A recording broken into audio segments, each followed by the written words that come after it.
Hello and welcome to Brockley News, Radio Brockley's weekly show with news, interviews and information, including updates on all you need to know about what's happening in and around the hospital. I'm Alan Joyce, and coming up tonight we take a tour around the new patient ward blocks which are being constructed. Our reporter Keith Reeve has been given access to the site and gives us a sneak preview as to how the new buildings will look.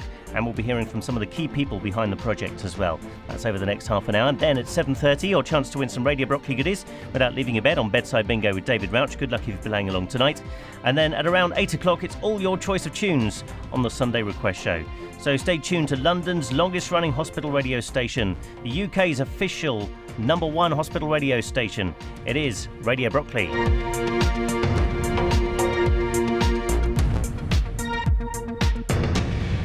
So as you may well be aware, the rebuild of the RNOH is now well underway, with the new patient block due to open later next year. Radio Brockley's been given access to the building site, and over the next half an hour we'll be taking a tour of the new buildings as they look so far. So let's join our reporter Keith Reeve.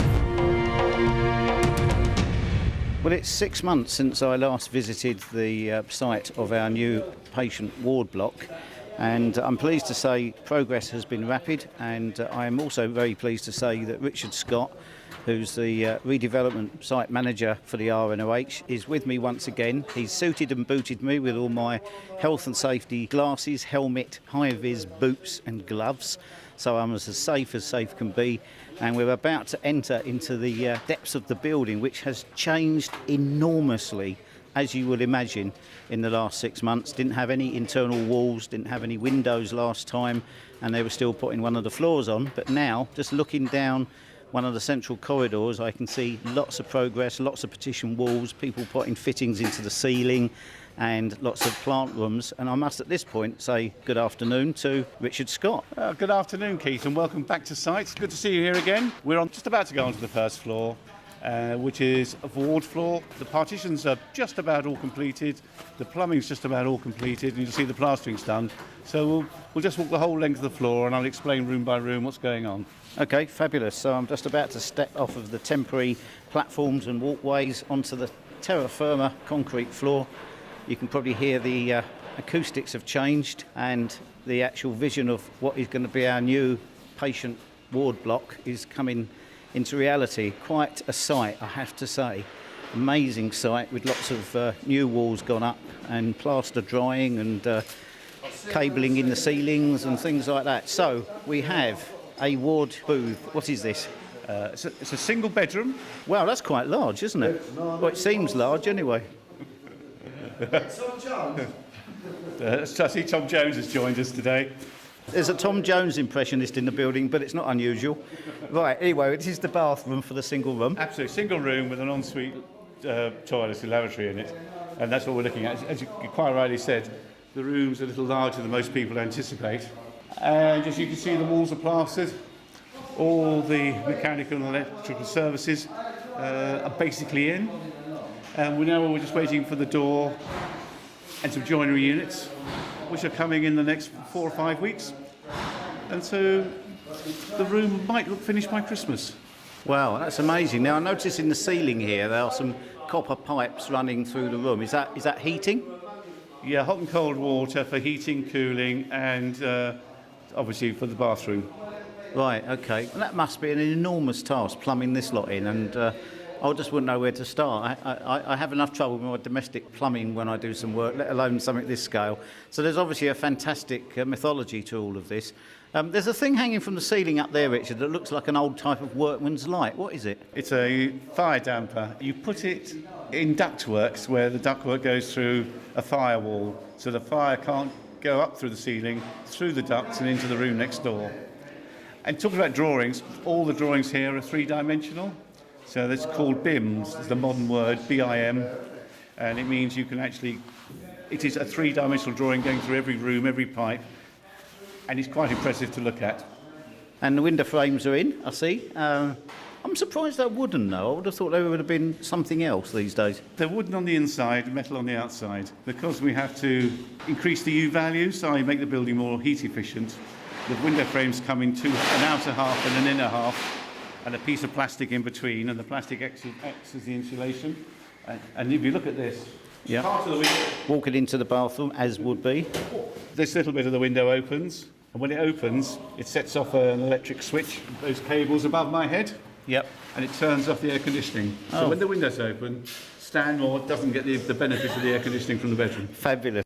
So we're leaving the single room, which, as I said, is much larger than I probably envisaged it would be. Lots of activity in the corridors. We're sweeping round the gentle curve of the building, because if you've seen it from the outside, you will notice it's curved. Just moving on down. Stacks of plasterboard everywhere, waiting to be cut or that are being cut. And here we have an outside doorway. So this is intriguing. Where will this lead eventually once it's all finished, Richard? There's going to be a bridge from here, and the bridge goes across basically through where the crane is onto the paved area where you see the lorries parked all day long. And that paved area is going to be a garden for the children. So it's quite a large garden with netball nets and palm trees and grass in it, and it's accessed by this bridge that leaves the building and goes across the gap through the crane. Wonderful. So this ward we're in at the moment is going to be the new children's ward, Yes. effectively. So Coxon and the adolescent unit, as we know it, will be moving into this very ward on... was it floor 1 we're on here? I get a bit Yes. confused. Level 1. Level 1, right. So we're now moving away from the back of the building, if you like, where the garden will be, towards the side where the atrium, the entrance of the hospital is, on the corner of the road between outpatients and the main road that leads through the site. And now we have a staircase. Now, I remember seeing this being craned in a few weeks ago in a prefab style. How many sections were there? There's quite a few from what I'm seeing. 8 sections, 2 sections bolted together form a link from one floor to the other, and you'll probably see there's nothing supporting them. So they are designed to be self-supporting, and it seems to generate a lot of interest. Yeah, I can imagine. It does look like it's hanging in midair in certain ways, but there's some substantial bolts holding them to the actual building structure, and they're steel as well, so they must weigh a fair bit each one, I would have thought. Each staircase weighs 1.5 tons. Wow, that's incredible. And we're looking up here to the top of the atrium, which has now got a roof. Hasn't obviously got any windows yet. It's got frames, but no roof. And it's quite a height, actually, because we're on 1 floor above the entrance level. So we're on the first level 1. That's quite an impressive sight when you get this close up to it. So when will this get glass? I suppose one of the last things you do? Not at all. You might have noticed there was a red articulated lorry with all the glass on it, and the glass was being offloaded as we walked through. I didn't notice that. They will not want the glass sitting on the ground for a long period of time because it'll get damaged. So I suspect the glass will be going up tomorrow or the day after, because the structure seems to be all in now. Yeah, okay, that's amazing progress, because I remember standing down there, I think it was 6 months ago, and there was nothing there, because you've got these huge steel columns going from floor to the roof, which obviously is a major part of the structure, and then cross beams from there linking into the actual structure of the building to strengthen it, I guess, and stabilise everything. That's a lot of metalwork, isn't it? I assume this is all had to be bespoke to this building, or is it a standard off-the-shelf product? No, it's all designed and made just for this situation.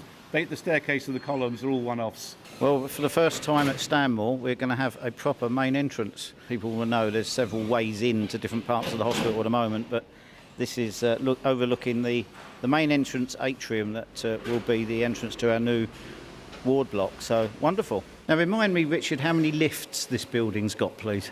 There are 7 lifts in total. There are 5 bed lifts, which are either end of the building, and we're walking past 2 here. And all of them are capable of taking beds. All of them are fire lifts, but they're split into 2 groups, really. The 2 at the end by Spire, they're going to be used generally by the FM people and estates, but in case of emergencies, they can take beds, and they are fire lifts. At the other end of the building are 3 or more bed lifts, fire lifts, which will be the ones that will be used day in, day out.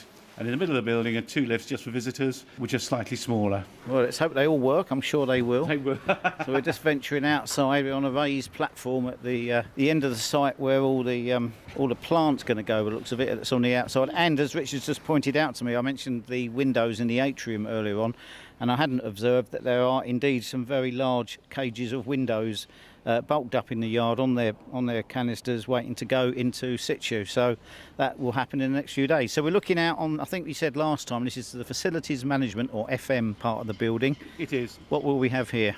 A generator, another generator there, and where the glass is sitting will be a diesel tank, and the generator is due in just after Christmas. Right, so this is the west end of the building, basically, just by the entrance to the current car park. And if I look to my left, I can see the Aspire building, and almost in front of me is the old Graham Hill unit as well. So when will the generators and things be installed?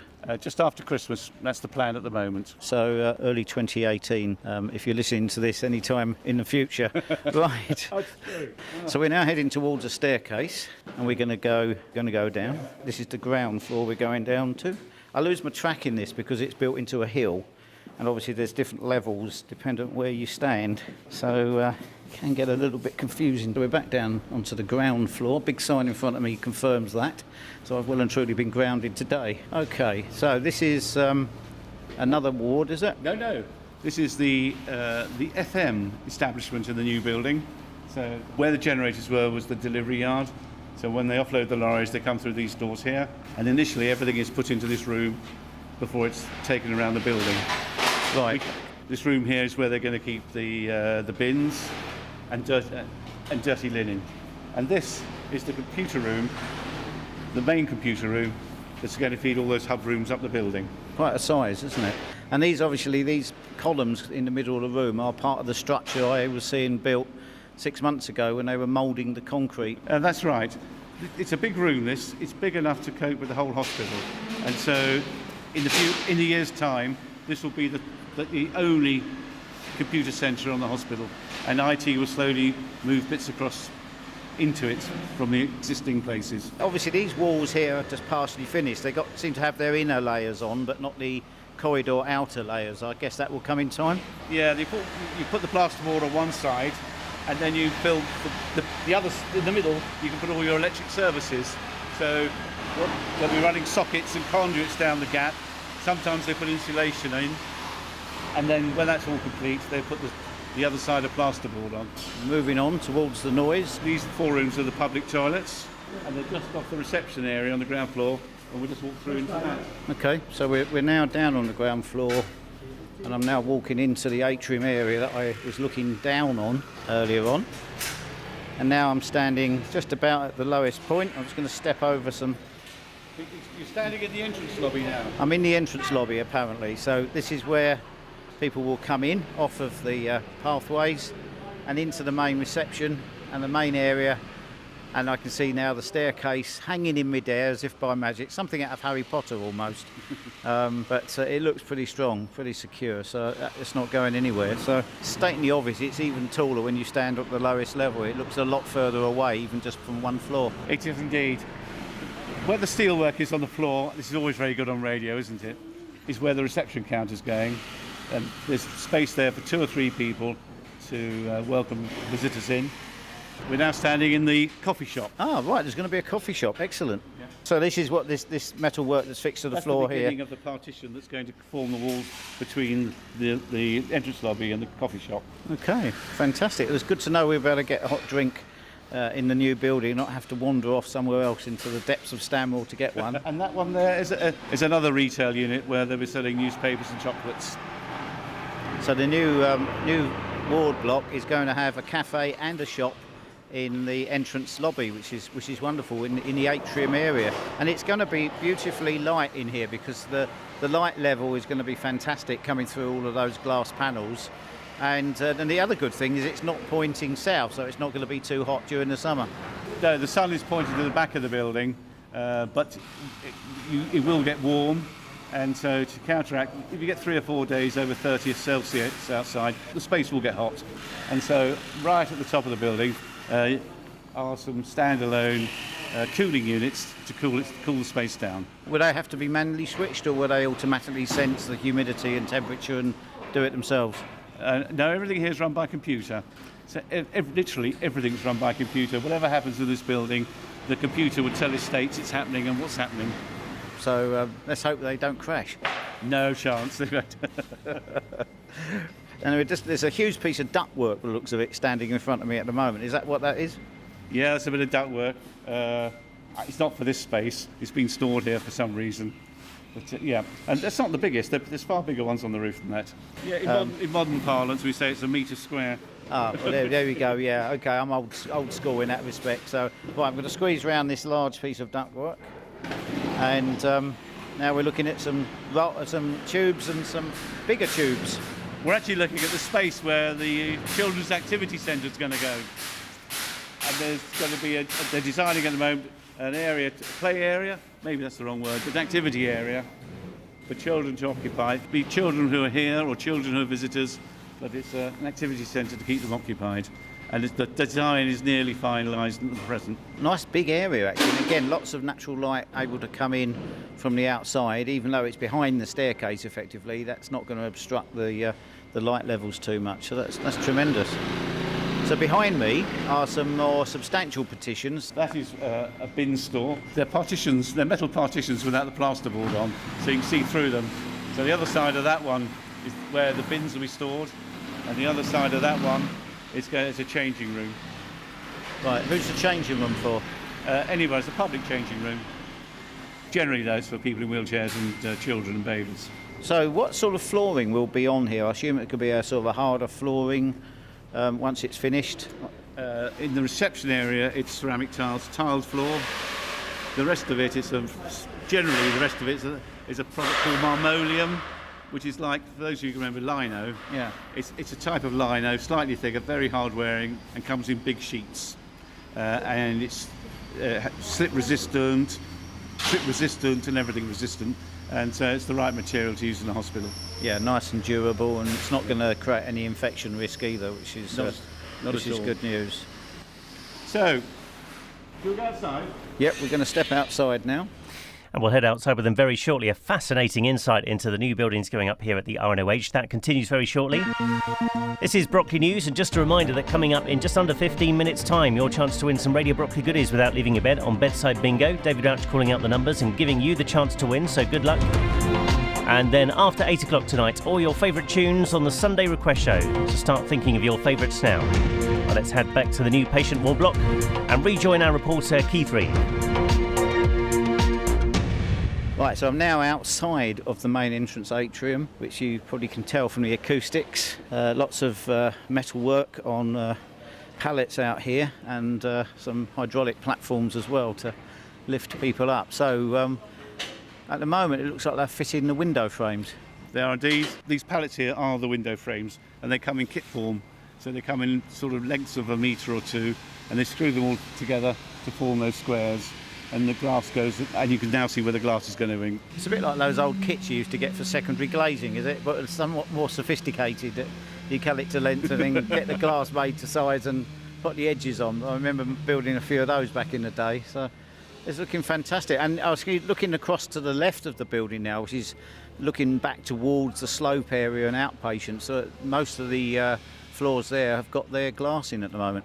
They have indeed. The one thing, going back to the frame here, the glass is not measured. The glass and all the aluminium is sized by a computer at the time. So it's either wrong or right. Wow, that's incredible technology, isn't it? So we're just going to squeeze through a couple of safety barriers onto the ramp that comes into the site. And there's the first panel on the building. You can see the first panel. Oh, yes. Yeah, so they're beige and brown, aren't they? There's sort of a bit of a colour change to those. I think the architect calls it a shade of gold, by the way. Oh, I see. Okay, so sorry, architect. I don't wish to upset you with that. But so we've got gold and brown. That's a cue for a song if I ever heard one. Would all the walls, external walls, be covered in the same way? No, not at all. The brown ones are the horizontal line of the windows, and the gold ones are the horizontal line of the wall, as it were. And as you approach either end, there's black bricks. Yeah. And between the black bricks and these panels is about 30 metres of wall, which will be rendered in a shade of grey. So from the edge of the building, there's black bricks, about 30 metres of a grey render. Then we have these gold panels, and then we have glass in the middle, big atrium, and then we have the gold panels again, followed by some render, and at the other end of the building, of course, the black bricks. The brickwork looks good actually, because I've seen that quite a bit when I've come in and out of outpatients, and it really does set the building off nicely, and that's still ongoing, I'm guessing, at that end. The brickwork's just about finished, but this type of brickwork, because the bricks are made by machines, they're very, very square, you have to have good bricklayers, because if the bricklayers aren't very good, those bricks show it, I'm afraid. But as it happens, we've had the very good bricklayers here, and it does look very good when you stand in the car park. It does, it does. I was trying to work out the other day, because I've not spent a lot of time watching them actually do it, whether they were doing them brick by brick or whether they were doing them in sections, but clearly it's brick by brick. Yeah, brick by brick. The bricks are delivered in a random pattern, and they pick them off the pallets in a random pattern, and so they go as they come, and so you end up with this random pattern on the wall. It looks nice. 3 bricks, 3 different types of bricks. Right, lovely. That looks smashing. Being this close up, because at the moment, obviously, quite rightly, it's got to be all kind of kept at bay, hoarded off, so people can't wander around. Being this close to the building as it goes up is quite something. Looking through there onto the first floor again, there's lots and lots of reels of cable of different types. Is that network cable I'm seeing there? Yeah, that's electrical cable. And the green and yellow is the earth. And then we've got blue, which is live, and presumably we can't see the brown ones, but they must be there somewhere. So, and underneath, of course, is vast quantities of rock wool, which is an insulation material. I'm guessing it's there till it's used to keep out the rain and keep dry. Yeah, rock wool's all right when it's damp, but if it gets soaking wet, it sort of collapses amongst itself. So they're keeping it there to keep it way out of the rain. So if we go inside, I can show you the new boilers and the air handling units, which are the big fans that will blow the air around the building. Okay, let's go back indoors. Right, we're back inside the building. I just stepped over the various areas of the atrium, back into the corridors on the FM floor, following Richard, who obviously knows his way around this building at the moment, because it's a bit of a maze if you don't. We're just going to squeeze through past here, and here we are, even further into the bowels of this building. So what do we have in front of us here, Richard? We're in the boiler room. So there are 3 great big gas boilers that can be also fed off a diesel if there's no gas supply. So they've got dual fuels for backup. We only need about 1 and a bit to run the building, so the others are there as spares in case it breaks down. In front of them are pump sets for the boilers. You all have pumps at home for your central heating. Mm-hmm. Each one of these, we have 4 of these pumps. Each one is about the size, what would you say, size of a Fiat 500? I would say so, yeah, something like that, yeah. And again, there's actually 4 here, but 3 of them will do the boilers. Yet again, we only need 1.5 of them, and the others are spares and backup. What's the anticipated life of these boilers and pumps?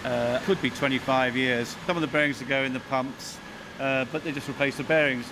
As a component part, it'll be 25 years. So we're looking back now with, again, stacks of rock wool and something else wrapped up in plastic. What is it? There's some of the air handling units. They're the fans that blow the air around the building and suck the air in. They'll also filter the air and do other things to it. But they're the big fans. And that's just one of them. Come next door. An offer I can't refuse. All I hope is Richard doesn't abandon me down here, because I don't think I'll ever find my way out again. Wow, huge. Yep. I noticed the doors here are kind of louvered. I guess that's to allow a bit of airflow and ventilation. It's not just a bit of airflow. It's to basically, the plant room's got to be in the open air, but obviously for security reasons you can't have open air. So there's louvers all the way around. These louvers have gaps in them, and they can calculate how much open space there is. So when you see a louver, it looks solid, but in reality it's probably about 72% open space. And so that's why there's loads of them all the way down there, to make sure there's enough air coming in. And also you'll notice that the ceiling's insulated. So if for some reason it's cold down here, the floors above are insulated. And also, if these machines are noisy, yet again, the insulation will stop the noise creeping upstairs. They are quite sizable units, aren't they? Got to be, what, 12 feet tall, I would guess? 10 feet tall, or whatever it is, 3 or 4 metres? Yeah, 3.5, 10 foot tall. Right, not a bad guess on my part then, that's good. Thank you. We start commissioning this building, believe it or not, on the run up to Christmas. We're commissioning the drains as we approach Christmas. The building becomes watertight as we approach Christmas. And we now have a commissioning programme from Balfour Beatty, and we have dates whenever all the services are going to be on. So between February and May, we'll be turning on all the services here, checking to make they work correctly, properly, and then they're correctly tested. So by the end of May, the building will look as though it's complete and up and running, and then we've just got to tweak it to make sure it's perfect. Right. That's the game plan anyway. Yeah, fantastic. So when we refer to Christmas, that is, of course, Christmas 2017 and into the first half of 2018, because in about a year from now, we're in November 2017, this building hopefully will be about to be opened. The plan at the moment is that the hospital want to move everybody in and have it up and running the 27th, 28th of October 2018. I remember the year that time. Well done, fantastic. So that's less than a year away now. That's quite amazing. I mean, considering 15 months ago, this was still a car park and the old patient centre, and then for the first few months it was a big hole. Now we've seen the frame and the structure of the building coming up out of the ground, and now it's being fitted out to look like a proper building on the inside. So we're just stepping outside onto a temporary wooden platform at the back of the building. I can see some of the nice brickwork, and I can see the louvers for the FM facilities downstairs, and I'm looking up at our crane, which is still towering above me and doing the work that it's there to do. So we've still got these platforms out the side that I guess the crane driver lifts materials into so the guys and girls can get to them. Absolutely, they're small loading bays for materials. The crane should be going in about 5 weeks' time. But I thought you'd be interested here because this is through the crane goes the bridge. Remember we talked about the bridge? Oh yeah. 30-40 foot bridge. Yeah. And it's probably 20 foot up in the air, and underneath it are going to hang all the services that we need in the garden. So like electricity and water and what have you. It's quite a big bridge to get to the garden. Yeah. Well, I suppose it needs to be to allow wheelchairs and possibly even beds to get out there on a nice day, and to be strong enough and secure enough for people to feel safe doing it. So yeah, that'd be nice, because we're standing sort of just above really rock bottom ground level, and I'm looking to my left, there's a bank which is probably about 4 metres above me, and that's quite a trench that we're standing in effectively at the back of the building. But as you said earlier, the brickwork looks fantastic. It looks so smart. The way they've done it is absolutely superb brickmanship. Yeah, they've done very well. They do a mock-up panel, a little square mock-up panel, and we all look at it and criticise it and agree. We tweak it, snag it. I suppose snagging's the right answer, and we snag it till it looks like what we want, and that's the pattern, and they have to copy that on the rest of the building, and they've done it well. Yeah, it looks very smart. Very smart indeed. Yeah, it takes what could be the blandness off quite well, I think. It does. Everyone comments on the brickwork, but also it's unusual. It's not often you see 3 bricks put together in a random pattern. So above us on the bank here will be where the gardens are. That will be a lovely feature on a nice summer's day, because that is something I think we struggle with, is having somewhere for our patients to go if they can get off their ward during the daytime, especially if it's a nice day. There's very few places they can easily access at the moment. There are nice gardens in the hospital, but they're difficult to get to if you've got any mobility issues, which obviously a lot of our patients do have. We're going to move back inside, back down the ramp into the FM part of the building. The garden is secure. It's got 8-foot fence all the way around it and bushes and trees, so it's very secure and people can't look into it. So we're just moving further along. Sign on the wall says PP6 ground floor. Obviously means something to somebody, apart from the ground floor bit, I understand that. We're now going up one of the staircases, which again is very wide. That's to allow us a mattress escape in a fire? Yes, you'd easily get a mattress with a patient on it down here in worst case scenario. That's it. Richard, thank you. I think you've given us a fantastic flavour of our new hospital building. Some way into the building process. It certainly is taking shape. It's looking fantastic, and it's been a privilege once again to have a very special view of it while it's being built. All done very safely, of course, with all my high-vis gear and protective clothing on, and somebody that knows, I think, probably every size of every rivet of every bolt that goes into it. Thank you. It's been a pleasure to walk you around again, Keith, and you'll have to come in the new year when the inside should look just about finished. Fabulous. I look forward to it very much. Thank you, Richard. Really fascinating interview that, and we look forward to hearing more in the new year when the new buildings will be opened. And don't forget, you can listen again to Brockley News by following the links from our website at radiobrockley.org, and you can also go to our YouTube site for further details as well. Plus, you can tune into Brockley News Extra tomorrow night at 8 o'clock. Up next on Radio Brockley, it is Bedside Bingo, your chance to win some Radio Brockley goodies without leaving your bed. David Rauch will be calling out the numbers, so good luck if you're playing along. And then just after 8 o'clock tonight, all your choice of tunes on the Sunday Request Show. Brockley News returns at the same time next week. From me, Alan Joyce. Good night.